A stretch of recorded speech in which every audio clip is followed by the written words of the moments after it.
यहाँ बहुत सुंदर कहा है शिव महापुराण में प्रदोष व्रत कथा के अंतर्गत प्रदोष काल में किया गया पुण्य दान सत्कर्म भजन एक लोटा पानी का भी सतभाग हमारे भाग्य में है। कितना सुंदर लिखा है। जिस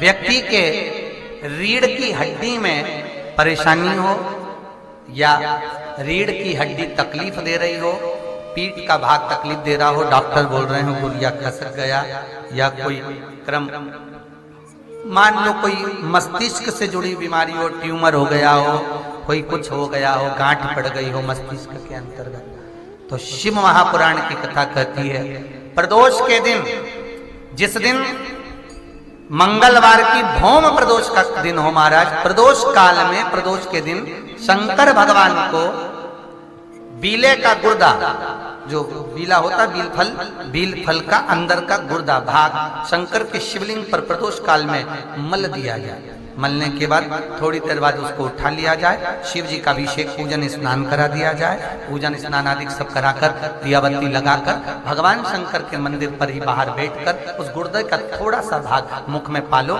थोड़ा सा भाग लेकर आ जाओ। 7 से 8 दिन तक उस भाग का प्रतिदिन सुबह के समय पर सेवन कर लीजिए। गुर्दे की प्रॉब्लम हो या मस्तिष्क से जुड़ी हुई प्रॉब्लम हो वो समाप्त हो जाता है। प्रयास करना जब जब जिस महीने में जो प्रदोष पड़ा करे, जब प्रदोष पड़े बन सके 1 बेलपत्र, बन सके 5 बेलपत्र, शमी पत्र, हरे मुंह, हरा मुंह बेलपत्र, एक कलश के अंदर थोड़ा सा पानी लेकर 1 बेलपत्र, हरा मूंग, शमी पत्र डालकर और उसमें थोड़ा सा गुड़ डालकर भगवान शिव का स्मरण कर कर प्रदोष काल में, मान लो कोई काम आपका बहुत जरूरी है, बहुत दिनों से आप थक गए हैं, नहीं हो रहा, कर्जा बढ़ रहा है, धन नहीं आ रहा, व्यापार नहीं चढ़ रहा, या कोई समस्या बहुत प्रबल है, कोई एग्जाम में बैठ रहे हो नहीं हो रहा, परीक्षा भी दे दी है, रिजल्ट आने ही वाला है, तो भी प्रदोष काल में प्रदोष के समय वो जल मूंग समीपत्र और बेलपत्र और गुड़ का शंकर के शिवलिंग को समर्पित करना प्रारंभ कर दो। 2 या 3 प्रदोष करोगे, बाबा आपकी मनोकामना शीघ्र पूर्ण कर देगा। 2 या 3 करोगे, बाबा करेगा। कि सोमवार की अगर प्रदोष पड़ती है, बहुत ध्यान से सुनना महाराज, सोमवार की प्रदोष पड़ती है तो शंकर भगवान कैलाश पर निवास करते हैं। मंगलवार की प्रदोष पड़ती है तो शिव काशी में निवास करते हैं। बुधवार की प्रदोष पड़ती है तो शिव रजत भवन में निवास करते हैं। गुरुवार की प्रदोष पड़ती है तो शिव गंगा के स्थल पर निवास करते हैं। शुक्रवार की अगर प्रदोष पड़ती है तो शिव नीलकंठ पर विराजमान होते हैं। शनिवार की अगर प्रदोष पड़ती है तो शिव शमी के वृक्ष के नीचे रहते हैं। और रविवार की जब प्रदोष पड़ती है तो शिव बेलपत्र के पेड़ के नीचे निवास करते हैं। महाराज ये एकादशी शंकर से कह रही है कि आपका स्थान ये नहीं कि आप कैलाश पर मिले, उस बार को, उस तिथि के दिन, उस अनुकूल।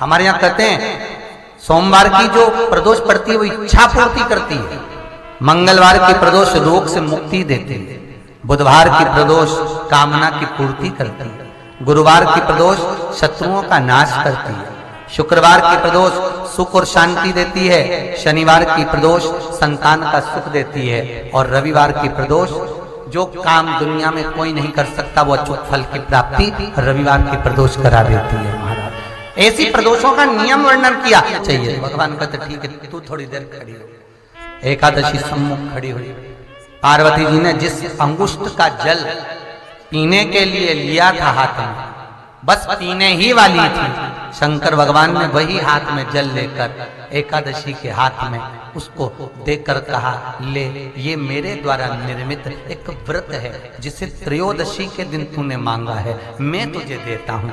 आज इस व्रत का फल मैं तुझे प्रदान करता हूँ। अब तू जिस जीवात्मा को लेकर जाएगी उसका पाप प्रबल नहीं होगा।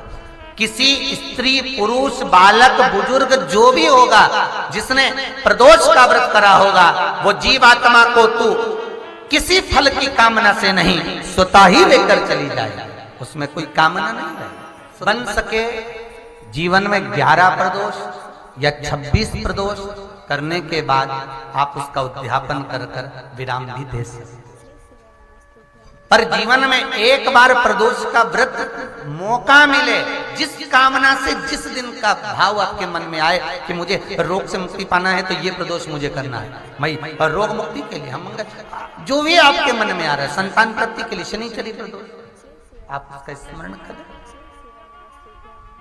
फिर लिखा शिव महापुराण में, बड़ा सुंदर लिखा वेदव्यास जी ने, मान लो आप प्रदोष का व्रत नहीं कर सकते, आप अगर व्रत नहीं कर सकते तो प्रदोष के दिन प्रदोष काल में शाम का समय सूर्य अस्त का कुछ पल कुछ घड़ी के पहले से लेकर बाद तक का प्रदोष काल के अंतर्गत आप शंकर जी के मंदिर में जाकर 1 लोटा पानी 5 बेलपत्र भी अगर समर्पित करते हैं तो संपूर्ण प्रदोष का फल आपके भाग्य में प्रबल हो जाए।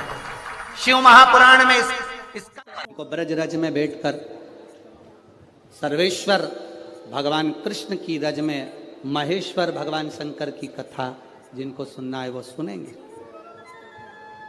कार्तिक के महीने में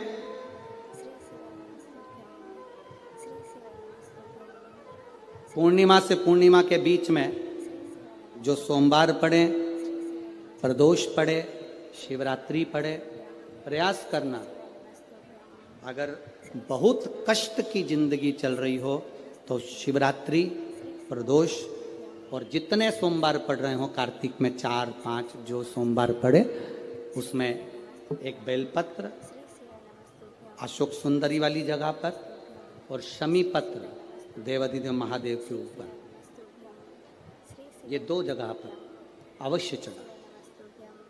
1 महीने में जितने सोमवार पड़ जाएं और प्रदोष पड़े और मासिक शिवरात्रि पड़े उसमें अवश्य चढ़ा। बेलपत्र कहाँ चढ़ाना है, जम के बोलो जरा, अशोक सुंदरी की जगह। और शमी पत्र कहाँ चढ़ाना है, देव अधिदेव महादेव के।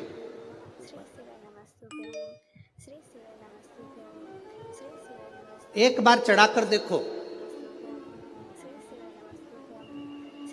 आपके जीवन का जो आनंद है, जो अपने हृदय की कामनाएं हैं, अपने हृदय के भाव हैं, कार्तिक का जो महीना है भगवान षडानंद कार्तिकेय जी के लिए मूल है।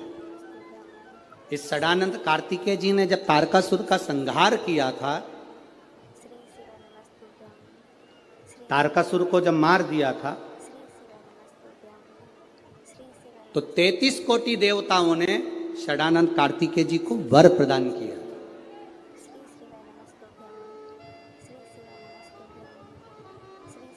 कार्तिकेय जी को वर प्राप्त हुआ। तो लक्ष्मी जी ने और भगवान नारायण ने षडानंद कार्तिकेय जी से कहा, ए स्कंद देव, ए कार्तिकेय, कार्तिक के महीने में जो दीप दान करता है उसके घर में कभी संपदा की कमी नहीं आती है। कार्तिक महीने के दीपदान की महत्वता जैसे ही लक्ष्मी और नारायण ने कही तब ब्रह्मदेव प्रकट हुए और देवाधिदेव महादेव प्रकट हुए, माँ पार्वती के साथ में, और ब्रह्मा जी प्रकट हुए माँ ब्रह्माणी के साथ में। उन्होंने वर प्रदान कर दिया। षडानंद कार्तिकेय भूलवश भी अगर कोई बेलपत्र और शमी पत्र दोनों एक साथ आपकी बहन अशोक सुंदरी और आपके पिता देवाधिदेव महादेव को शमी पत्र जो समर्पित कर देगा, षडानंद कार्तिकेय इस कार्तिक के महीने में देवाधिदेव महादेव कहते हैं उसके यहाँ कुबेर का भंडार शिव भर देते हैं। एक शमी पत्र, फिर समझिएगा, ये जो बेलपत्र है ये आप समर्पित करेंगे अशोक सुंदरी वाली जगह पे। कहाँ समर्पित करेंगे? अशोक सुंदरी की जगह पे। और शमी पत्र आप समर्पित करेंगे देवाधिदेव महादेव के ऊपर।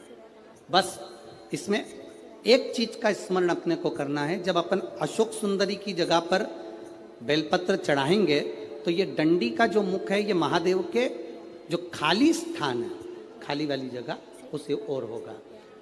शमी पत्र की जो डंडी का मुख है इसी की ओर, जिस ओर तुमने बेलपत्र चढ़ाया है उसी ओर शमी पत्र की भी डंडी का मुख उसी ओर होगा। जहां पर आप बेलपत्र की डंडी का मुख रख रहे हैं उसी ओर शमी पत्र की डंडी का भी मुख उसी ओर होगा। तो देवाधिदेव महादेव भगवान शंकर निवेदन करूंगा, दुनिया में ऐसा कोई समस्या नहीं जिस समस्या का कोई निदान नहीं। हर समस्या का निदान है, पर निदान किसी दूसरे के पास नहीं, निदान केवल मेरे भोले नाथ के पास में है। आपको अगर किसी समस्या का सफल आनंद चाहिए तो शंकर की शरण में जाओ।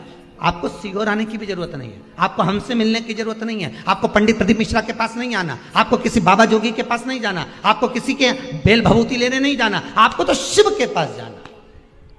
जो शंकर की वस्तु है उसको स्वीकार करो, बस शंकर की वस्तु को स्वीकारिए। शंकर की वस्तु को स्वीकार करना चालू कर दीजिए।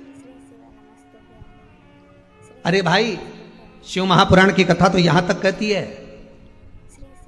यहां तक वर्णन कर रही है, जिस व्यक्ति की नौकरी नहीं लगती, सर्विस नहीं लगती, हर जगह पर अप्लाई कर रहा है, बार बार इंटरव्यू देने जा रहा है, लगातार उसको अगर सफलता प्राप्ति नहीं हो रही है तो धतूरा ढूंढो। धतूरा कहीं बाजार में नहीं मिलेगा, किसी वृक्ष से धतूरा तोड़ लिया, कुछ मत चढ़ा, तू शंकर जी के मंदिर में जाकर तेरा नाम और गोत्र बोल और शिव जी को धतूरा चढ़ाना चालू कर दे और बाबा से विनती कर, धतूरा चढ़ाना चालू कर।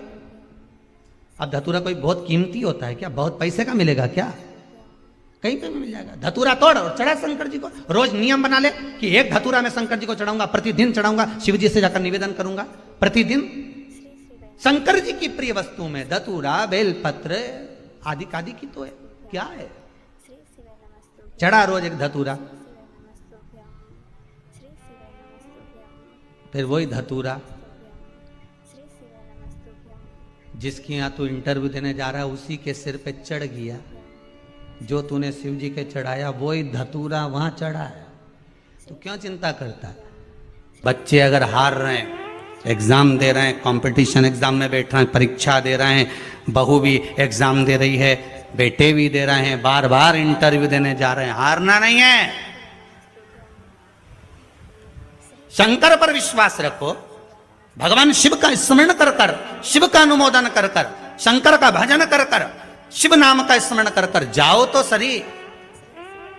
सबसे ज्यादा खुशी इस बात की है आज के पर्चों में कि इसमें जितने पर्चे हैं इसमें सबसे ज्यादा पर्चे इस बात के हैं कि मेरे बच्चों की सरकारी नौकरी लग गई, जॉब लग गई, ये लग गया, वो लग गया। सबसे ज्यादा खुशी इस बात की। और फिर निवेदन करूंगा, ये पर्चे हमारे जाने के बाद यहीं रहते हैं, आप भी पढ़ लिया करो। हम थोड़े बहुत नहीं पढ़ पाते हो तो आप पढ़ लेना, पढ़ लिया।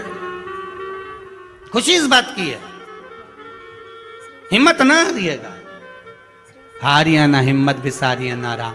शंकर का अनुमोदन करते जाओ, शिव का स्मरण करते जाओ, भगवान की भक्ति को धारण करते जाओ, आगे बढ़ते जाओ। एक बात याद रखना, अगर किसी एग्जाम में बैठ रहे हो, बहुत बार बैठ चुके हो, नहीं हो रहा, तो कच्चे दूध में थोड़ी सी काली मिर्च को पीस कर डाल लीजिए। फिर काली मिर्च आ गई, ध्यान रखना। कच्चे दूध में थोड़ी सी काली मिर्ची को पीस कर डाल लीजिए। महाराज, थोड़ा सा कच्चा दूध बेलपत्री के पेड़ के नीचे समर्पित कर दीजिए, अपना नाम और गोत्र बोलकर। थोड़ा सा कच्चा दूध उसी में से शंकर भगवान को चढ़ा दीजिए। फिर एक कलश जल का साथ लेकर जाइए, जो शंकर भगवान पर जल चढ़ा कर आइए। फिर जिस एग्जाम में जा रहे हो उसमें आप चले जाइए, बाबा आपको सफलता प्रदान करेगा ही, ये पक्का। काली मिर्च शत्रुओं का नाश करती है, आपको बल प्रदान करती है कि आप जिस परीक्षा में बैठने जा रहे हो, आप जिस जगह पर भगवान का अनुमोदन करने जा रहे हो, आप जिस जगह पर कंपटीशन एग्जाम में बैठने जा रहे हो, वहां सफलता देगी वो आपको। अगर कहीं भटक भी गए, हट भी गए, तो वो सफलता देगी।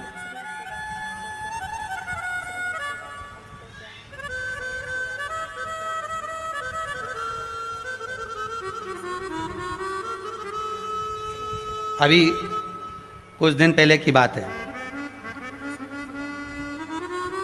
आगरा के अग्रवाल जी का बेटा, उनकी बहन ने फोन करा था कि गुरुजी से इतना बोल दो कि हमारा भाई वो कौन बनेगा, करोड़पति में जाना है, उसका नाम आना चाहिए और बिल्कुल बस पहुंच जाना चाहिए। तो आशीष जी ने खबर करी कि गुरुजी वो बच्चे का सब दूर हो गया है और अब वो बिल्कुल, वो कौन सी सीट होती है, हाँ बस समझ जाओ, क्योंकि हमारे को तो एक ही सीट मालूम है, ब्यास गाड़ी है? तो उस सीट पर वो बैठेगा। गुरुजी उसका सब दूर हो गया, बस वो वहां तक पहुंच जाए, क्योंकि अब आखिरी है, उसमें भी बहुत सारे रहते, उसमें तुरंत बस उसका आना चाहिए। तो आशीष बोले, हमने कहा बाबा का नाम लेकर जाएं, होगा क्यों ना होगा,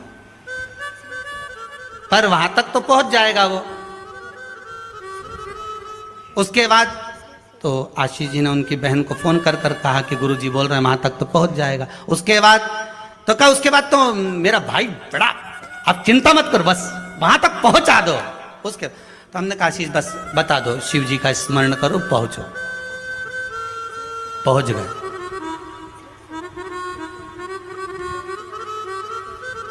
अब फिर बोली बात याद रखना, गुरु कह रहा है कि पेड़ पे झंडा बांध दो। गुरु जी ने ऊपर चढ़ा दिया। उतरते समय उतरता गया, उतरता गया, उतरता गया, केवल 4 फीट की ऊंचाई बची थी। तो गुरु जी ने कहा, वहां पांव रख ले, मां कोटर पकड़ ले, मां हाथ रख ले। चेले को गुस्सा आ गया, बताओ मैं इतनी ऊपर से नीचे तक उतरा तो गुरुजी एक शब्द नहीं बोला और अपने आप को गुरु पद दिखाने लगे। नीचे आ गया, नीचे उतरा तो गुस्से में ला लोगे। गुरुजी ने पूछा, बेटा आराम से उतर गया? हाँ गुरुजी, पर आपकी ये बात बहुत गलत लगी मुझे। कौन सी? मैं इतनी ऊपर से नीचे उतरा, आपने एक बार भी नहीं कहा कि मां हाथ पकड़ ले, कि वो कोटर पकड़ ले, कि वो डाली पकड़ ले, और केवल जरा सी दूरी बची थी, जब तो मैं ही उतर जाता। तो आप बताने लगे कि कोटर पे पांव रख लेना, डाली पकड़ लेना, नीचे उतर जा, आराम से देख के उतरना, संभल के उतरना। गुरुजी बोले, भैया बात इतनी सी है, जब व्यक्ति मंजिल तक पहुंचता है और मंजिल से जब नीचे उतरता है तब उसको डर लगता है, भय लगता है, कैसे चढ़ूंगा, कैसे उतरूंगा। जब मंजिल करीब में होती है, घर पास में होता है, तो गाड़ी की स्पीड भी तेज कर ली जाती है। अब तो 3 किलोमीटर बचा और मालूम पड़े वो 3 किलोमीटर के बीच में ही गाड़ी के सामने सुअर आ गया, तो विचार करिएगा जरा, बहुत सोचने वाली बात है। पशुपति व्रत आप कर रहे हो, पशुपति व्रत आप धारण कर रहे हो, पर निवेदन केवल इतना सा है कि आपकी स्पीड का ध्यान रखना, आपकी स्पीड का ध्यान रखिए। आप शंकर का भजन कर रहे हो, आप स्पीड का ध्यान रखिए। कहीं हमारे व्रत में, हमारी पूजन में, हमारे भगवान की भक्ति में कहीं अहंकार तो नहीं आ गया? वो स्पीड देखना पड़ेगी। अहंकार तो नहीं आ गया, अभिमान तो नहीं आ गया? हम भगवान की भक्ति में डूबने वाले हैं, भगवान मिलने वाला है, बिल्कुल सम्मुख में हमारा काम होने वाला है, पर हम क्यों नहीं पहुंच पा रहे? हम वहां तक क्यों? कई लोगों के साथ होता है, सामने थाली लग जाती है, भोजन करने की तैयारी होती है, थाली सरक जाती है, बिल्कुल होने वाला है, बिल्कुल लग गया, अपना तो नाम ही है, और मालूम पड़े गायब। कहीं स्पीड तो तेज नहीं कर ली हमने अपनी गाड़ी की? कहीं अहंकार में तो नहीं डूब गए हम? इसका स्मरण रहे। अहंकार में 3 गए धन, वैभव, वंश, ना मानो तो देख लो रावण, कौरव और कंस। एक जगह